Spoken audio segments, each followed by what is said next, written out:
My self Prachi and होने वाली सिया प्राची।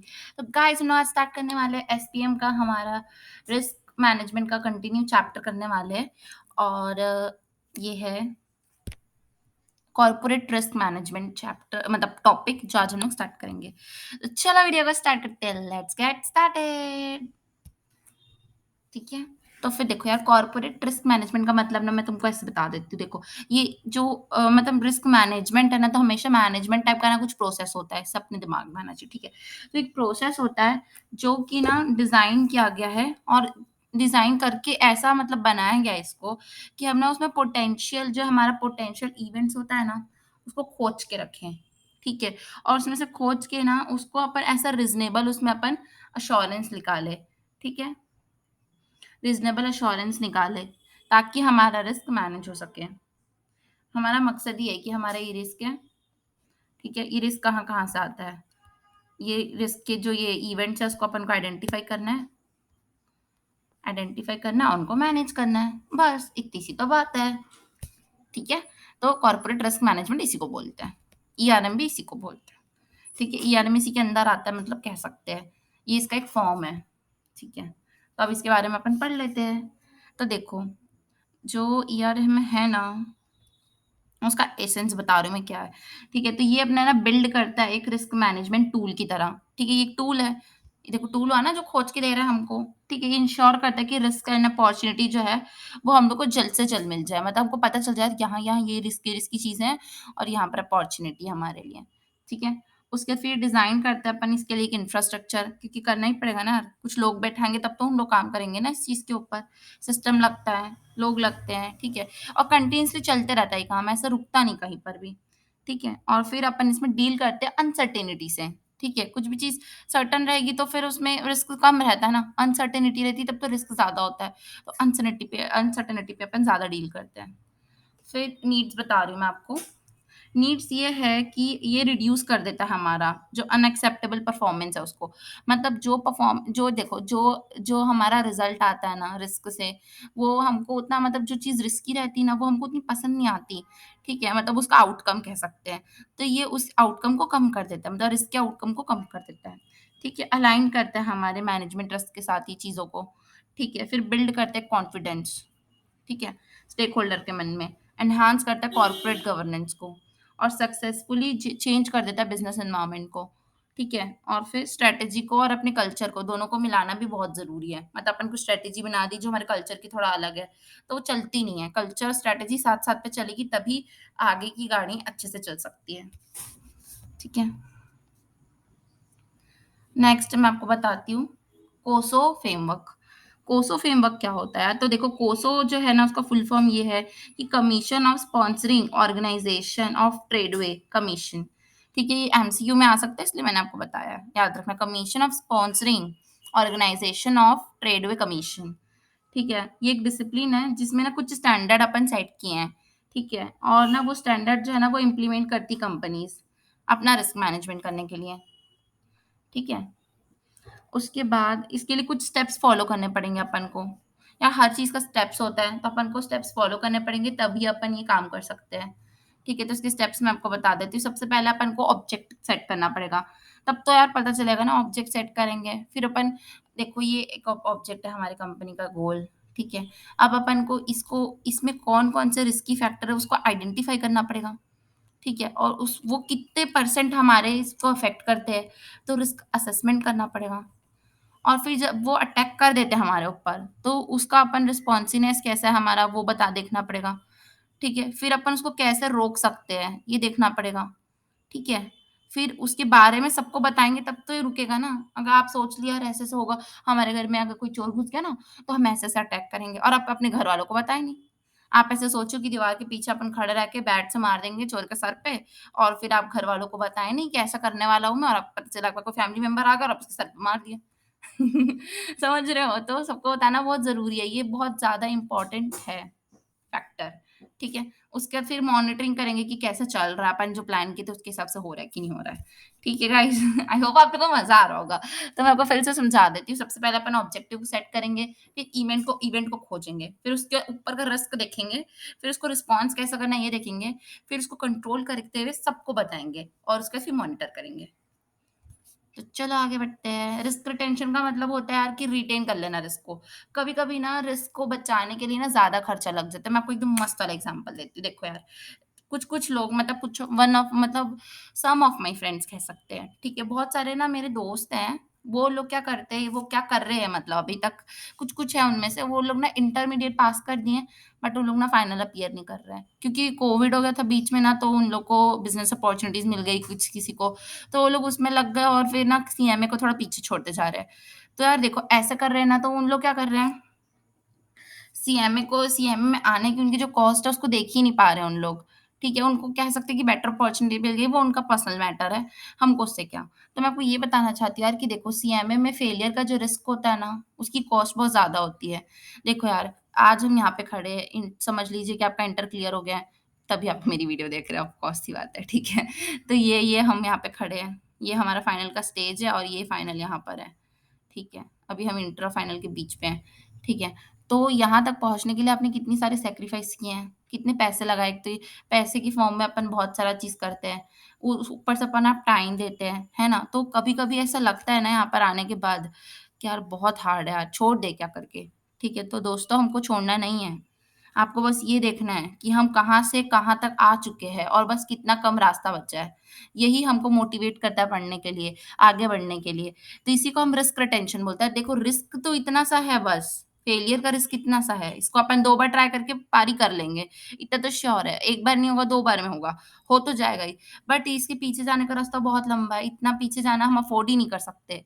ऐसा सोच के ही रखना है अपन को, ठीक है? तो रिस्क रिटेंशन उसी को बोलते हैं, मतलब ये कॉस्ट इतनी ज़्यादा है कि हम ये इस पॉइंट को छोड़ ही नहीं सकते। आई होप आप लोग को समझ में आया होगा। तो चलिए आगे बढ़ते हैं। अगर आपको मेरे एग्ज़ाम्पल्स अच्छे लगते हैं या फिर मेरी टेक्निक अच्छी लगती है तो प्लीज़ यार कमेंट करके मुझे बताओ, मुझे पता चलेगा तभी तो। ठीक है? और अपने दोस्तों की हेल्प करनी चाहिए, आपको शेयर करनी चाहिए वीडियोज़ उनके साथ। रिस्क रिडक्शन ये होता है कि यार देखो, जैसे कि एक बहुत अच्छी कहावत है, don't put all your eggs in one basket. मतलब जितना भी पैसा है उसको एक ही सिक्योरिटी में नहीं लगाना चाहिए, सबको अलग-अलग जगह लगाना चाहिए, इससे डाइवर्सिफिकेशन होता है जिससे। ठीक है? तो एक तरीके से रिस्क रिडक्शन भी होगा ना, आप एक ही जगह पूरे रिस्क है वहाँ पर लगा दोगे तो फिर ऐसा थोड़ी ना होता है, सब जगह थोड़ा-थोड़ा सा लगाओ, तो रिस्क अपने आप कम हो जाएगा। ठीक है, इसका अपन सीएमए से भी एग्ज़ाम्पल ले सकते हैं कि समझ लो कि कोई व्यक्ति बोध ग्रुप के लिए प्रिपेयर कर रहा है और उसको लग रहा है कि यार बहुत ज़्यादा फेलियर रिस्क बहुत ज़्यादा है, तो वो एक ग्रुप दे सकता है। उससे क्या होगा, रिस्क रिडक्शन हो जाएगा। ठीक है? कंटेंट पढ़ दूँ क्या मैं तुम लोग के लिए? थोड़ा-सा पढ़ देती हूँ। रिस्क रिडक्शन और ऑप्टिमाइज़ेशन एम एट रिडक्शन। मन नहीं हो रहा यार पढ़ने का। छोड़ो, तुम लोग खुद ही पढ़ लेना, इतना सारा थ्योरी है। तो फिर हम लोग ये वाला टॉपिक पढ़ते हैं, geographical information system. Geographical information system जो होता है ना, वो डिज़ाइन किया गया है, ठीक है, स्टोर किया गया है, एनालाइज़ किया गया और मैनेज किया गया है। वॉव! ठीक है। ये इसमें ना सारे टाइप के ज्योग्राफिकल डाटाज़ होते हैं, ठीक है, क्योंकि सिस्टम है ना, तो सिस्टम में क्या होता है, डेटा होते हैं, ठीक है, तो जो डेटा है ना, वो किस टाइप के हो सकते हैं, जो कहीं-कहीं से कैप्चर किए हुए हो, स्टोर डाटा हमको मिला हो, है ना? उसमें कुछ-कुछ मैनिपुलेशन भी हो सकता है, ठीक है? और एनालाइज़ किया हुआ होगा, ठीक है? वो सारे जो डेटा रहते हैं ज्योग्राफिकल डाटा, डिज़ास्टर प्लानिंग कह सकते हैं अपन उसको, ठीक है? तो पॉसिबिलिटी जो हमारे एरिया में आ सकती है, ठीक है? तो उसको अपन इस सिस्टम से पता लगाते हैं कि हमारे ज्योग्राफिकल एरिया में, जैसे ये हमारा बिज़नेस है, इसकी ज्योग्राफिकल एरिया में क्या-क्या हो सकता है? ज्योग्राफिकल एरिया मतलब ये डिज़ास्टर प्लानिंग भी कह सकते हैं, कहीं यहाँ बाढ़ तो नहीं आने वाली है, कहीं भूकंप तो नहीं आने वाला है, ठीक है? तो ये सब जो अपन देखते हैं उसको अपन ज्योग्राफिकल इन्फॉर्मेशन सिस्टम में देखते हैं, ठीक है? जो मतलब नेचर से रिलेटेड चीज़ें होती है, ठीक है? आगे बढ़ते हैं, value at risk. Value at risk का मतलब होता है मैक्सिमम टू मैक्सिमम रिस्क कितना ही हो जाएगा, मतलब आखिर हो कितना जाएगा रिस्क मैक्सिमम टू मैक्सिमम। तो मैक्सिमम रिस्क निकालने का अच्छा से मैं एग्जांपल ही देती हूँ। यार मैं तो सीएमए से रिलेटेड एग्जांपल दे सकती हूँ क्योंकि मैं वही कर रही हूँ अभी, ठीक है? तो आप मेरे को ऐसा लगता है कि आप लोग भी इससे रिलेट कर पाते हो, इसलिए हमेशा इसका देती हूँ। देखो इसमें ये है क्या, देखो आप अभी मैं फिर से सेम एग्जांपल दे रही वाली हूँ ये फाइनल है, ये इंटर है, ये फाउंडेशन है। पैसे तो लगे ही हैं यार सबके, उसके साथ टाइम जो कि सबसे ज़्यादा कीमती इस दुनिया में, वो भी लगा है। ठीक है? तो अगर अपन कैलकुलेट करें कि यहाँ पर इसको छोड़ने की कॉस्ट क्या है, तो आप रुपीज़ के टर्म और टाइम के टर्म दोनों में काउंट करना और उसको ऐड कर देना। उतना हो जाएगा आपका वैल्यू एट रिस्क।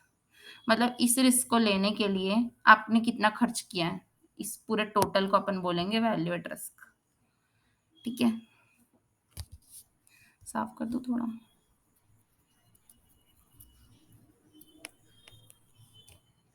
ये बहुत पॉपुलर मेथड है यार, जिससे अपन फाइनेंस रिस्क निकाल सकते हैं। ठीक है? थोड़ा पढ़ देती हूँ। तो देखो यार, जो वैल्यू एट रिस्क है ना, वो बहुत पॉपुलर मेथड है मेजरिंग करने का फाइनेंस रिस्क, जो कि इन्वेस्टमेंट में होता है। ठीक है? इन्वेस्टमेंट के टर्म्स में देखते हैं अपन इसको। ठीक है? लॉन्ग टर्म, शॉर्ट टर्म, कुछ भी हो सकता है। ठीक है? फिर अपन अब आगे बढ़ते हैं अपना very very very important topic, risk management in banking. Risk management in banking topic देखना हम लोग को बहुत ज़रूरी है यार, बहुत इंपॉर्टेंट है ये। इसको इम्पोर्टेंट मार्क कर दो, इम्पोर्टेंट या फिर वेरी इंपॉर्टेंट भी कर सकते हो। ठीक है? तो risk management in banking industries MCQ point of view से भी और क्वेश्चन पॉइंट ऑफ व्यू से भी इम्पोर्टेंट है। तो यार इसमें ना देखो, मैं आपको बता देती हूँ कि इसमें क्या होता है कि ना, कैपिटल एडुकेसी एडुकेसी नॉर्म्स, मतलब ना कैपिटल होना ही चाहिए। एडुकेसी का मतलब होता है कि यार हमारे पास होना ही चाहिए, इतना तो कम से कम होना ही चाहिए कैपिटल।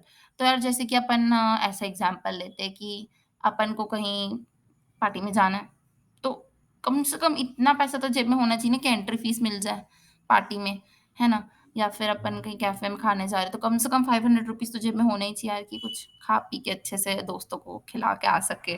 ठीक है? सेफ्टी पर्पज से यार कम से कम रखना ही चाहिए, खर्च हो ना हो तब की बात है। ठीक है? तो जब अपन बैंकिंग इंडस्ट्री में देखते हैं, तो फिर अपन को देखना है कि जो बैंक है, वो लोग कैसे काम करते हैं कि वो डिपॉज़िट लेते हैं, लोन देते हैं, डिपॉज़िट लेते हैं, लोन देते हैं। तो उनके पास कम से कम इतना कैपिटल तो होना ही चाहिए। ये नॉर्म सेट किया गया है इन कंपनीज़ के लिए, क्योंकि यार बहुत फ्रॉड होते हैं, जैसे कि अब नीरव मोदी को ही देख लो, भाग गया पैसे लेके। फिर अपना सत्यम स्कैंडल हो गया। ठीक है? तो ऐसे सैंडल से बचने के लिए अपन को जो गवर्नमेंट है या फिर अपन कह सकते हैं कि बैंकिंग इंडस्ट्री है, उन लोग सब लोग मिलके सबने सोच के कुछ रेट्स, कुछ अमाउंट सेट किया कि इतना कैपिटल होना चाहिए। तो मैं आपको ये बेसिक फ्रेमवर्क बता दी इसका। तो अपन के पास 3 बेसल नॉर्म्स है, 1, 2 और 3 नीचे आएगा। ठीक है? तो ये जो बेसल नॉर्म्स है ना, वो लोग अपन मतलब बना हुआ है और उसके अकॉर्डिंगली अपन को क्या करना रहता है, डिसीजन लेना है। ठीक है? तो जो बैंकिंग है ना, उसमें इनलिक्विडिटी की ना सिचुएशन नहीं आनी चाहिए।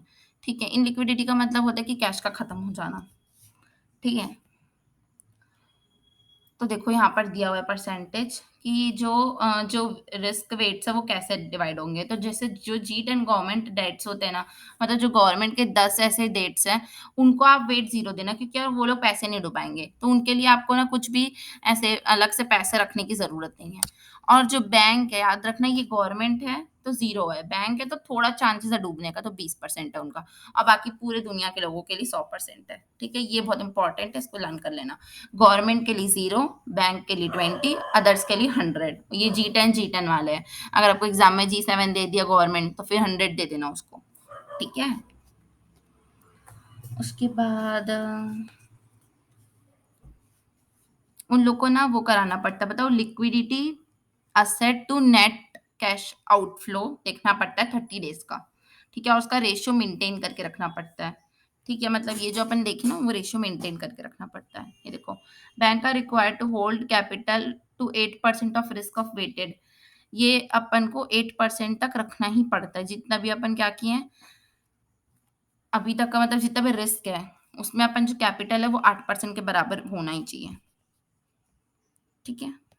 फिर है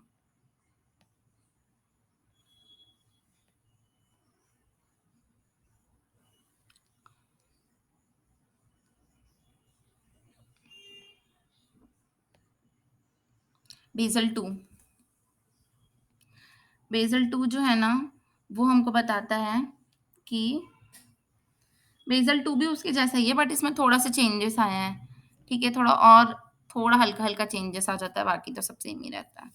ठीक है? तो इसमें क्या चेंजेस आया है? वाह यार! फ्लो चार्ट भी बना के दिया इन्होंने, अच्छा लग रहा है देख के तो। ठीक है, ठीक है। हाँ, ये रहा।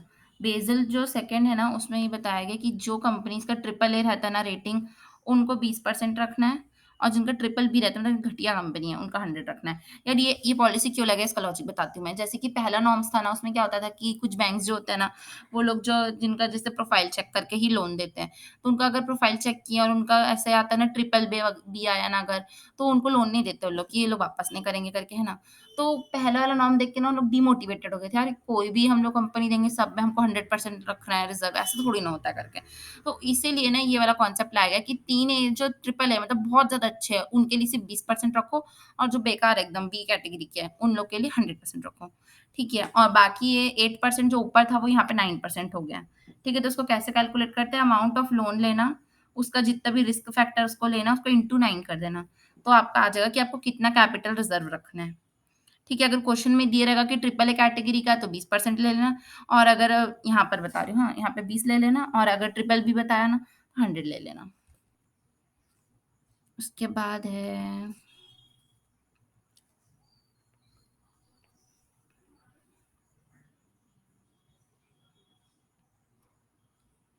कंपैरिजन।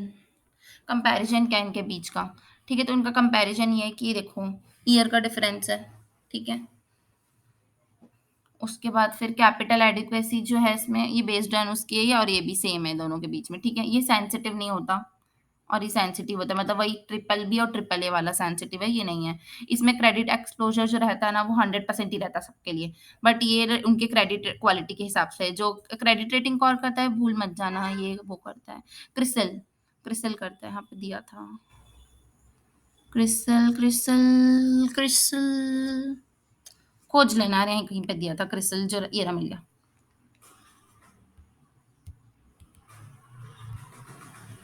क्रिसल की रेटिंग चलती है, ठीक है? क्रेडिट रेटिंग देता है क्रिसल, उसका रेटिंग अपन देखते हैं, ठीक है? ये पॉइंट बता दी थी मैंने। रिस्क कैपिटल जो रहता है उसका फॉर्मूला इसमें 8 है, इसमें 9 है, मैंने बताया था ना, 9 है इसमें। उसके बाद मैं इसका लॉजिक बता चुकी कि क्यों था, वही लिखा है यहाँ पर, ठीक है? फिर बेसल 3 है। बेसल 3 जो था वो आरबीआई ने लाया था 2 मई को 2012 में, ठीक है? इससे हमको कोई मतलब नहीं है। एग्ज़ाम पर्पज़ से डेट वेट तो नहीं पूछेगा ऐसा मेरे को लगता है। ठीक है, इसका फ्रेमवर्क क्या था कि हमको हायर और बेटर इक्विटी शेयर्स चाहिए। हमारे जो इक्विटी कैपिटल है वो हायर द बेटर होना चाहिए। मतलब नया जैसे बैंक है ना, तो उसका खुद का पैसा लगा होना चाहिए तभी उसको पड़ी रहेगी। जिसका पैसा कहीं अगर कोई बिज़नेस है जहाँ पे हमारा पैसा नहीं लगा तो हमको क्या ही मतलब है यार कुछ भी हो उसके साथ। तो इसलिए हम चाहते हैं जो बैंक है वो लोग अपना कैपिटल भी लगाएँ। ठीक है, रिस्क कवरेज बेटर होता है उससे। ठीक है, फिर लेवरेज रेशियो को मेंटेन करें। लेवरेज रेशियो मतलब रिस्क का रेशियो। ठीक है, आप प्रमोट करें कि वो ना अपने कैपिटल को बिल्ड अप करे। ठीक है? और फिर इंट्रोड्यूस करा नए-नए लिक्विडिटी। लिक्विडिटी मतलब लिक्विडिटी से तुम्हारे मन में सिर्फ़ कैश आना चाहिए, क्या जल्दी से जल्दी कोई भी चीज़ से पैसा कन्वर्ट हो जाए कैश में। ठीक है? तो फिर इनका जो एलिमेंट था नए डेफिनिशन के हिसाब से वो लोग कॉमन इक्विटी पे ध्यान दिया जिसमें अपन कैपिटल, रिज़र्व और रिटेनिंग अर्निंग को इंक्लूड करते हैं। ठीक है?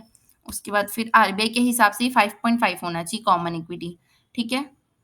और minimum tyre 1 capital should be 7% of total जो ऊपर अपन 8, 9 देखे थे ना इसमें 7 है। ठीक है? ये 7 हो गया इसमें और उसके बदले 5.5 इक्विटी हो गया, कॉमन इक्विटी, जिसका फ़ॉर्मूला मैं आपको बता दी हूँ ना। ठीक है? उसके बाद फिर टोटल टायर 1 का जो टोटल है ना वो 7.58 मिनिमम तो होना ही चाहिए। ठीक है? उसके बाद लिक्विड कवरेज रेशियो निकाल लेना, नेट स्टेबल फंड रेशियो निकाल लेना, ये तो मैं आपको बता ही चुकी थी। ठीक है? और फिर इसमें कुछ दिया नहीं यार, वो भी था डिस्क्लोज़र्स कि डिस्क्लोज़ करना रहता है करके। ठीक है, नेक्स्ट टॉपिक कॉर्पोरेट फेलियर हम लोग नेक्स्ट वीडियो में बनाएँगे। तब तक के लिए बाय बाय। आई होप आपने अच्छे से पढ़ा होगा, अच्छे से समझा होगा। Bye bye, stay healthy, stay happy.